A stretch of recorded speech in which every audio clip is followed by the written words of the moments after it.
Hello beautiful soul! Welcome back to my channel. This is my channel. I'm from Japan, Kabayan Gemini. This reading is for you. Tingnan natin na yung February 1 to 7, 2026. Maraming salamat muna sa mga subscriber, new subscriber, cross-watcher. At sa mga bagong pasok dyan, welcome na welcome kayo sa bahay ni Ate Aimee. Salamat kasi nakataba ng puso ninyong mga comments. At sa mga nagpa-personal reading, marami pong salamat. Kung gusto mo na energy mo lang talaga ang gusto mong makuha, all the details para sa personal reading is in description below. Pakicheck na lang po. General reading tayo Gemini. Kunin mo lang ang sayo at itapon ang hindi naman talaga sayo. Maaring vice versa, energy mo, energy ng person mo, energy ng malapit sa puso mo, nangyayari, or mangyayari pa lang. Use your own intuition, lawakan nyo ang inyong isipan, ano man ang gender mo, ano man ang edad mo, wala sa barahang kapalaran, kayo pa rin na makapagpapabago nito. Gawin yung guide yung mga warning na pwedeng lumabas. Hindi yun negative, it's a warning para magkaroon din ka ng idea kung ano mga bagay o sitwasyon na need to aware, change of decision, or mga bagay o sitwasyon na pwedeng maiwasan. Pero kung gusto niyo na positive reading lang, ang gusto niyo madinig, hindi itong channel na ito ang para sa iyo. Galing 10-10. Okay. Nandito ka sa sitwasyon mo na meron kang goal na gusto na ginagawa, pinofokusan o naiisip man yan. So nakita ko dito kasi nagkakaroon ka na pag-isolate, no? Na maaring you are more on focusing do pero medyo nahihirap or talaga binibigay mo talaga yung best mo, handun yung pinag-aaralan mo talaga, paano, or you try your best to work it out, no? Maybe this is a creativity or pwedeng yung mga ginagawa mo at pinag-aaksaya mo ng iyong energy this time na doon. Handun naman yung focusing mo in this situation, ano? And then nakikita ko rin dito is makakamit mo yung inaasam mo. Yan, may mga kasaganaan ako na nakikita sa'yo. Wealth, prosperity, success. There's a good foundation ako na nakikita rin sa'yo. Kumbaga mga good connection also is coming or nahandoon yung sitwasyon na yun. Handito rin yung iba sa inyo is may ginagawa kayo na medyo nagkakaroon ng pag-isolate na kapag, kumbaga, alam mo yung try and try until you succeed. Na, yung point na yun. Ganon. May mga konting blockage lang o mga konting hirap o mga konting pag-isolate lang doon sa sitwasyon. Basta pagka ginawa mo yung best mo or yung pupukusan mo siya at pag-aaralan mo talaga siya to grow, magsa-success daw yun. Yun ang nakikita ko dito. Pero kung wala kang gagawin, wala rin mangyayari. Basta try to control and balance any situation into your life. And then, nandito rin yung situation na may fortunate outcome situation pagdating sa Gemini.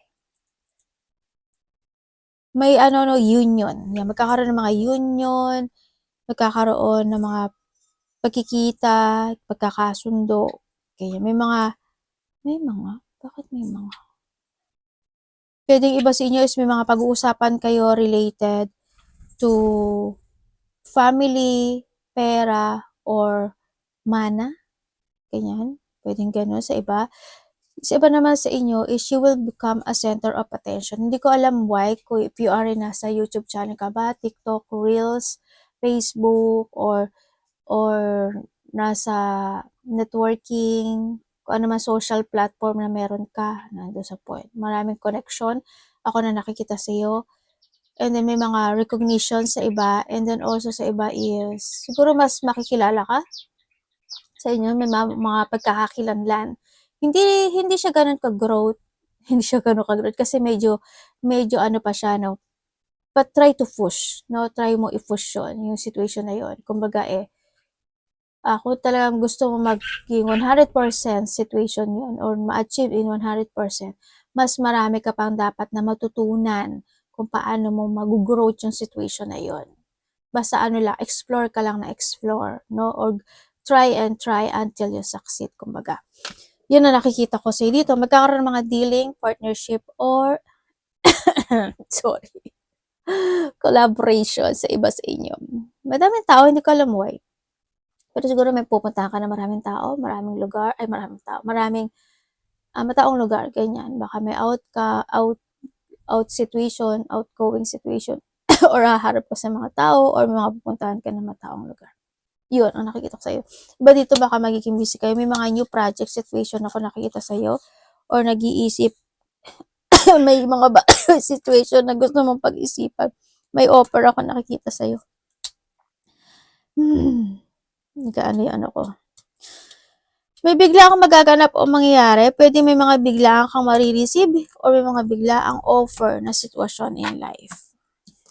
But there's an offer. May completion ka nga eh. 3, 36, 28, 34, and 31. Leo, Scorpio, Sagittarius, Libra, and Aries. Okay, mayroong mga unfinished business. Sorry. Ano ba to, ate? May mga unfinished business or may mga sitwasyon na nakapagpapahatak sa iyo sa nakaraan. Yun ang nakikita ko sa iba sa inyo, no?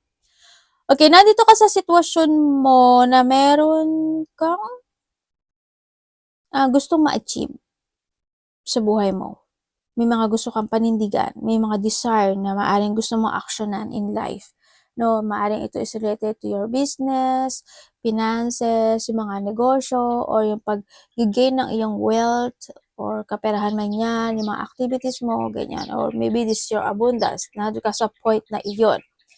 No, and then, na doon yung point. Sa iba dito is extension, no? Nagkakaroon ng extension. Na doon yung parang gusto mo makamit yung bagay o sitwasyon na yon. Pero ang sinasabi ko sa dito is, there's a victory and success happen to your life as long as you are more on focusing sa mga purpose or sa mga, at andun yung sigla at lakas, at alam mo yung concern mo doon, or i-main concern mo yung sarili mo doon sa sitwasyon na yun, you will be success. Yun.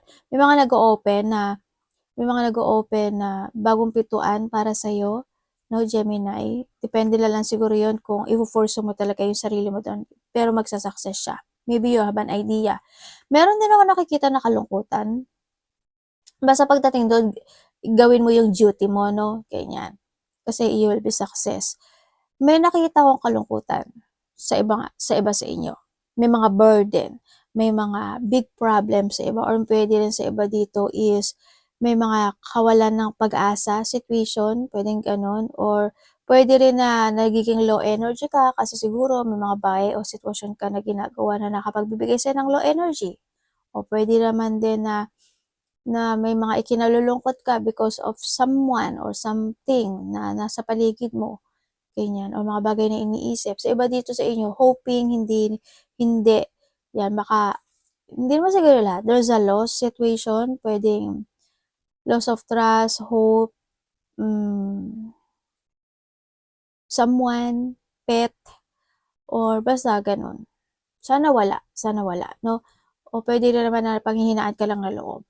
And then also, may nakikita rin ako sa inyo, ito, mag-iingat kayo. Bakit may sasakyan?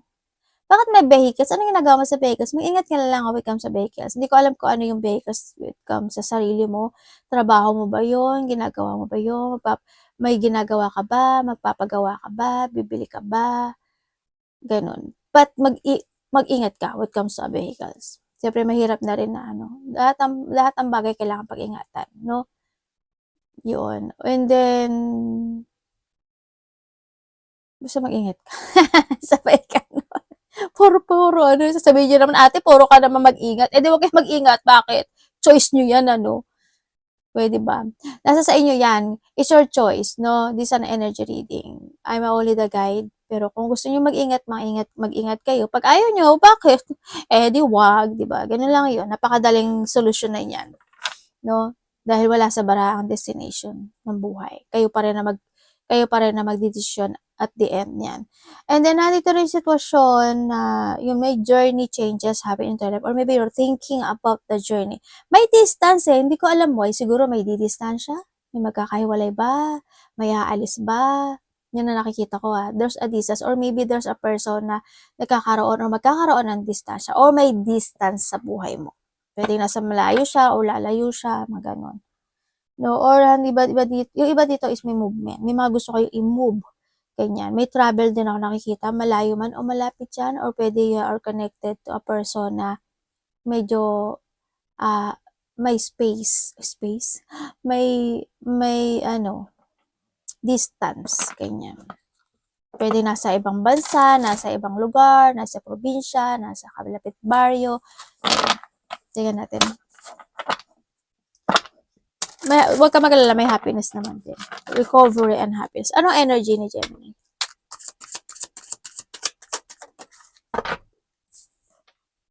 Pwede rin na may mga pag-uusapan kayo related to money, no? Ganyan. Or pwede may mga ginagawa ka na win-work it out ka na makakapagpalungkot sa'yo. Magkakaroon ka daw ng connection sa isang lalaki. Hindi ko alam kung sino yung lalaki sa'yo dito eh. Pwede ikaw o yan, or someone is lalaki. Pwede magkakaroon ka ng questioning, quarrel, or anything. Pwede siya connected siya sa trabaho mo. Pwedeng, kung sino man siya. Your energy is a 5 of cups. But, bakit ganito? Meron nga. Something. Ano yan? Wala. Ano ba to? Energy mo, may mga iniisip ka raw. May mga iniisip ka, may mga iniilusyon ka. Nagkakaroon ka ng, you feeling sad sa nakikita ko dito. Siguro ba mga, it's more on pag-iisip. Baka naman dahil sa kulang ka sa tulog, kaya medyo nalolo energy ka rin, di ba? Baka nagpupuyat ka ba? Mag-ano ka, no? Magbawi ka na ng tulog if ever na gano'n. Huwag ka masyado magpuyat. O kaya pag night shift ka, magbawi ka. Nandun sa point na nakikita ko sa'yo dito, kakaroon ng sadness, loneliness, may mga bagay na iniisip, iniilusyon. Kaya nandun yung point na may mga bagay na you try to make it balance naman, pero may mga bagay ka na tinitimbang. Kaya siguro, I'm okay, kahit na nalolo energy, I'm still okay, I'm still okay. Nandun ka sa point, parang nandun sa point na yun. Parang kahit mahirap or malungkot man yan, kinakaya mo. Nandun ka sa point na yun. Parating kay Gemini. Ano parating kay Gemini, Universe? Parating ko?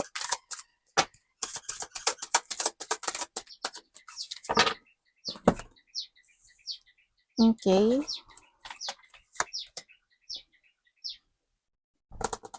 May kakabigla, ikakashock, o ikakagulat ka na sitwasyon sa buhay mo.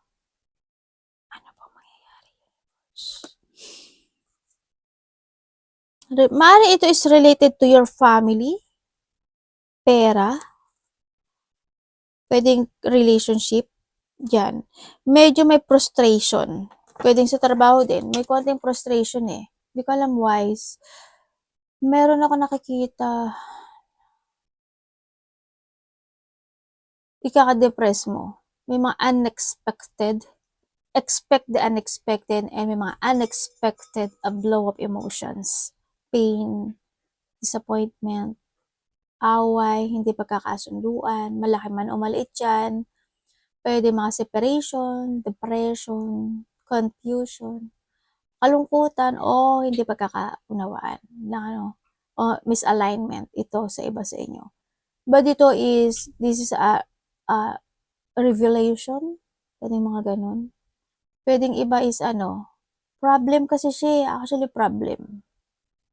O ano man yun. Mag-ingat na lang kayo.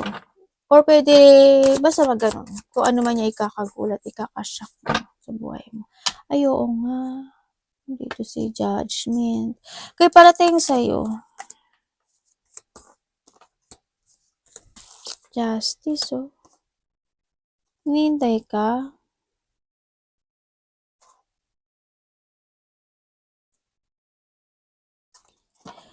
Kaya parating sa'yo, magkakaroon ka na koneksyon sa dalawang lalaki. At sa isang babae.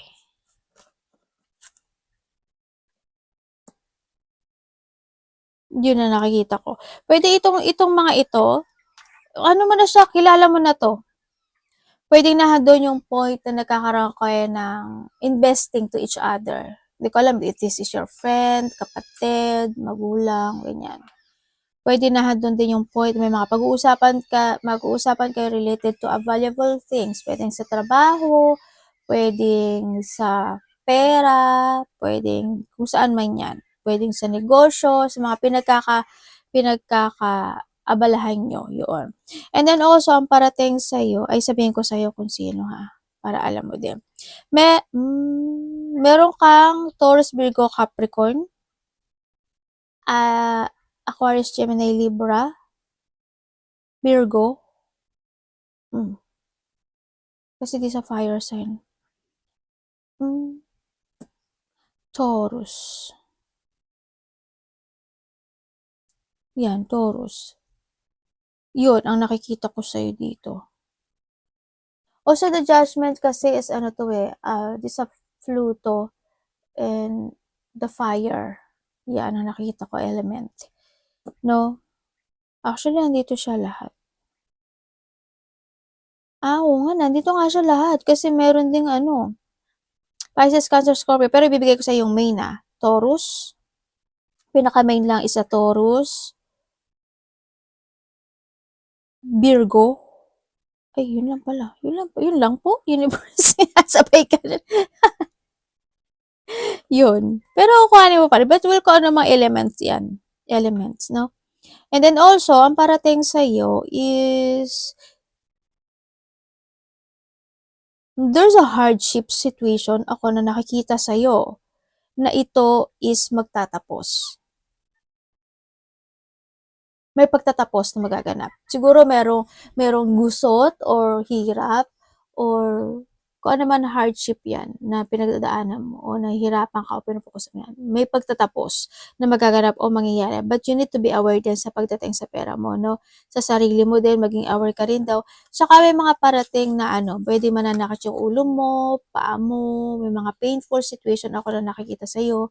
Is more than awareness ang sinasabi dito. Hindi ko alam why. Yun, ang sinasabi dito. May hinihintay ka.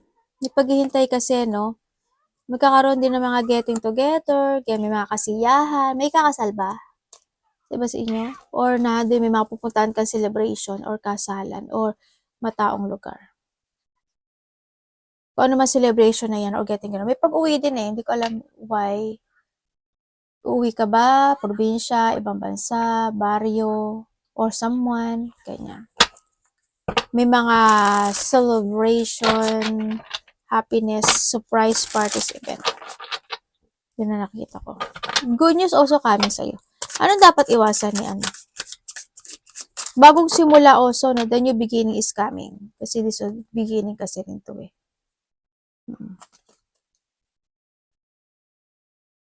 Baka may simulang magaganap sa buhay mo. Hi, anak. Ano ba yun? Dapat iwasan. Dahangman. Kitang-kita yan. Kitang-kita lang ate. Ano po ibig sabihin nyo, universe? Okay. Okay. Okay, dapat mong iwasan.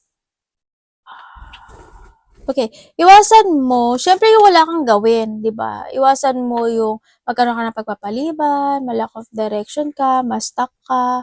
Iwasan mo rin na hindi ka mag-action, mag-forward, and hindi ka maging aware tulad ng sabi ko kanina, di ba? Iwasan mo rin na, syempre, yung, alam mo yung mga bagay na, na paulit-ulit. Iwasan mo yun. Example, meron kang kapatid, tapos paulit-ulit kayo nagkukulitan, paulit-ulit din kayo nagkakatampuhan at nagkakaaway. Umiwas ka na lang sa ganun. O kaya may mga bagay ka na paulit-ulit na ginagawa pero hindi ka naman natututo. O kaya hindi ka nag-a-adapt doon ng lesson. Yun. Iwasan mo yun. Mga ganun sitwasyon. Iwasan mo rin, syempre, yung mapanghinaan ka ng loob, ganyan. Hindi mo ibigay yung best mo. Alam ko naman you're doing your best in any situation in life. Yung, syempre, yung kulang ka sa tulog. Kung kailangan, magtulog ka rin, alagaan mo rin yung sarili mo, gawin mo, yung sinasabi ito. Tsaka yung mawala ka when it comes to your ambitions in life, ma-disconnect ka doon, and then, Mag-ingat ka rin sa mga salita na nalalabas sa bibig mo, no? Yun ang sinakita ko rin dito. Mahata ka ng nakaraan, yan, iwasan mo rin. Mga stress, anxiety, depression, burden, iwasan mo rin yan. Lungkot, isa yun. Love, kapatid, anak, magulang, karelasyon, kaibigan, pamilya. Gemini in love. Pag hindi inyo, huwag niyo kuhanin kasi this is an energy reading.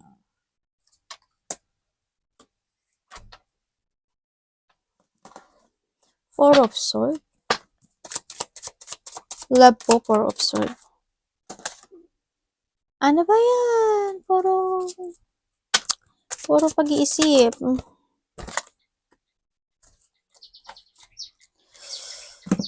Okay, sa mga single dyan. Single. Ate, single po ako. Single ka? Oo nga, single ka nga.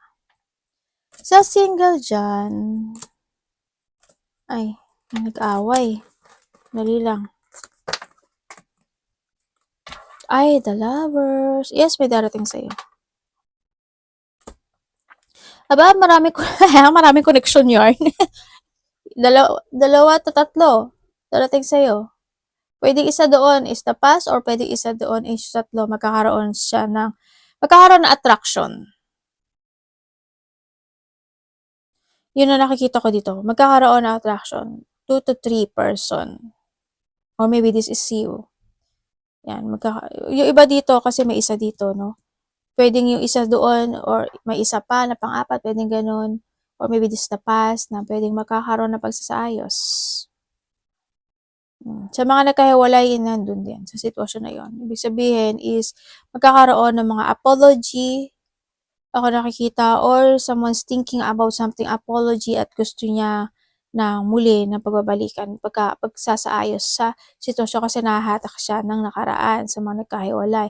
Pero nagkakaroon siya ng frustration, they feeling trapped, they feeling stuck, hindi niya alam kung ano yung gagawin niya. Self-imprisonment to, sitwasyon na to. Medyo nahatak talaga siya. Naghihintay lang siya, wala naman siyang ginagawa.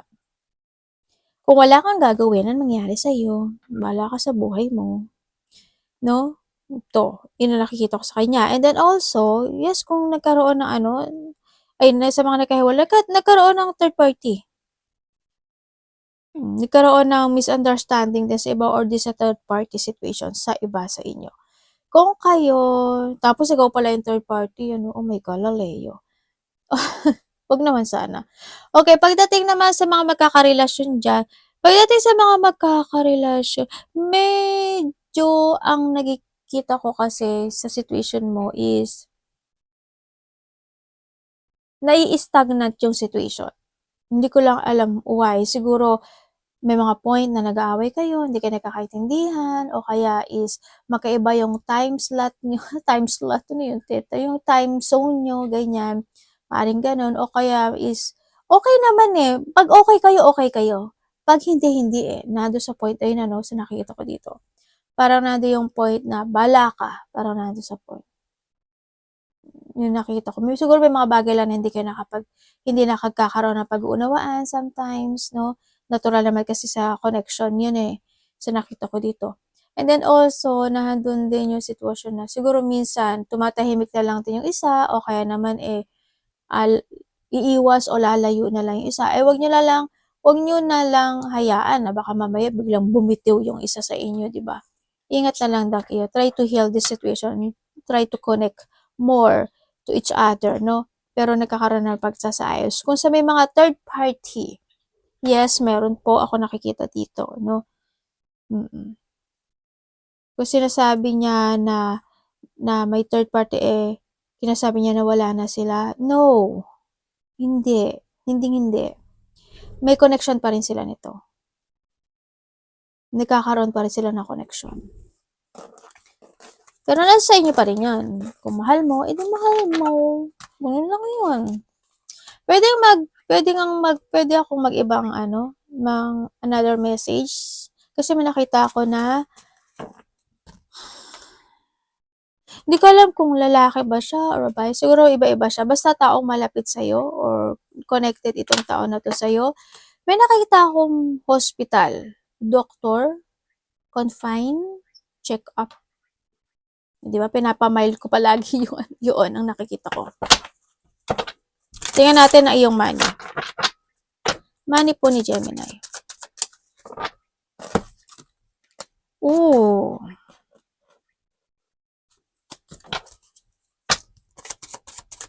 Ano yun? Ha? Bakit? 5-5 o? 5-5-2 na. It's not enough. Not ano yun? Not enough. Okay, pagdating sa pera mo is medyo nandun ka sa pag-iisip. Siguro hindi pa siya ganon ka-success. Ibig sabihin, halimbawa, nag-iipon ka ng pera kasi may gusto kang bilhin. Hindi pa siya ganon sa inaasam mo. Parang nandun. Kaya nag-iisip ka, ay, kailan ba ito mapupuno yung alkansya ko na ito? Ganyan. Yan na nakita ko. Pwede rin iba sa inyo is may nagbibigay sa inyo ng tulong pagdating sa money or ikaw ang nagbibigay ng tulong pagdating sa money. And then also, hindi ka naman na-drain sa nakikita ko sa dito kasi may mga achievement and fulfillment naman ako nakikita pagdating sa yung pera. Yun nga lang, siguro minsan nagkakaroon ka na pag-isolate na, ay ito lang, ay ganito lang, nandun sa point. Kumbaga siguro, pwede ka sa pag-budget, konti lang na titira, pwedeng ganun sa iba. Basta as long as nagiging organized ka pagdating sa pera mo, ngayon, pwede rin iba sa inyo is may mga unfinished business pagdating sa pera. Diba? Mga unresolved situation pagdating sa pera. Kung hindi naman kayo nandun sa point na yun, nandun yung point na hindi kayo nadidrain pero may mga inaasam kayo na gusto nyo makamit. Halimbawa, gusto ko ng 1,000 pero dumating is 500 lang, mga ganon. O kaya may pinag-iipunan ka pero kulang pa. Nandun sa point na yun. Advice.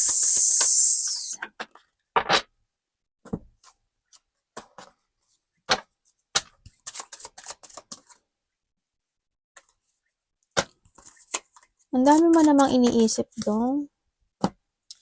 I-travel ka, malayo o malapit yan. Okay. Pagdating sa 6-6 oh. Meron kang 5-5, 6-6, 10-10. Yan na meron ka. O, 3 5 pala, meron ka. 5-5-5. 4 na 5. 5-5-5, may completion ka. 5-5-5-5. 6-6. Yun.